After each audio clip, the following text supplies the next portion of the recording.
Incharge గారి suspension గురించి మీ అందరికీ కోపం వస్తుంది. ఎలా ఎంతమందిని సస్పెండ్ చేసిపోతున్నారు అనేసి.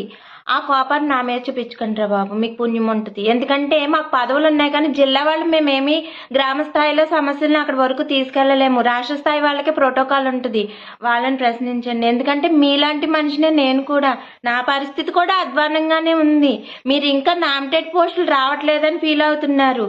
నాకు నామినేటెడ్ పోస్ట్ గురించి దేవుడు ఎరుగు. ఉన్న కేసులు పోవట్లేదు మన వాళ్ళ మీద అని ఫీల్ అవుతున్నాను నేను.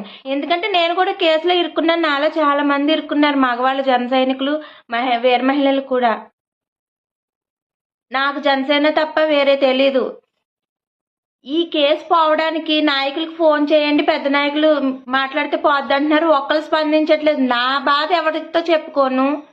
నా కేసు వచ్చిన తర్వాత పార్టీ ఆఫీస్ గుమ్మం దగ్గర కుక్కలాగా పడున్నాను, ఎండనక వాననక ఎవడ పట్టించుకోలేదు. కనీసం గెలిచిన తర్వాత అన్న పట్టించుకుంటారని అర్జీలు పెట్టుకుంటే తీసుకోలేదు. ఏదో కష్టపడి తిప్పి మళ్ళీ లోపల పంపించేమనుకో. కొన్ని రోజుల తర్వాత ఫోన్ వచ్చింది, మీకు అర్జీ పెట్టుకున్నారు కదా, ఏమన్నా ఫోన్ వచ్చిందా పార్టీ ఆఫీస్ నుంచి అని. రాలేదండి అని చెప్పాను. త్వరలో వస్తుందన్నారు, ఇప్పుడు దిక్కులేదు. నాకు అమ్మ లేదు, సహాయం చేయడానికి చచ్చిపోయింది. నాన్న చచ్చిపోయాడు, ఒక అన్నయ్య చనిపోయాడు. నా బిడ్డకు కూడా అంత తెలివితేటలు లేవు. మేము పవన్ కళ్యాణ్ గారిని నమ్మే మేము కూడా వచ్చాము. ఈ రోజున ఎవ్వరు బాధపడుతున్నా నాకు బాధ కలుగుద్ది, కానీ నేనేం చేయలేని స్థితిలో ఉన్నాను కదా.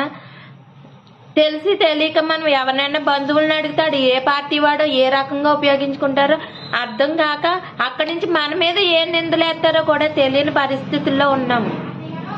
పార్టీ నాయకులే పట్టించుకోవట్లేదు. ఇంక నన్ను తిట్టుకోకండి పార్టీ వరకు తీసుకెళ్ళలేదని.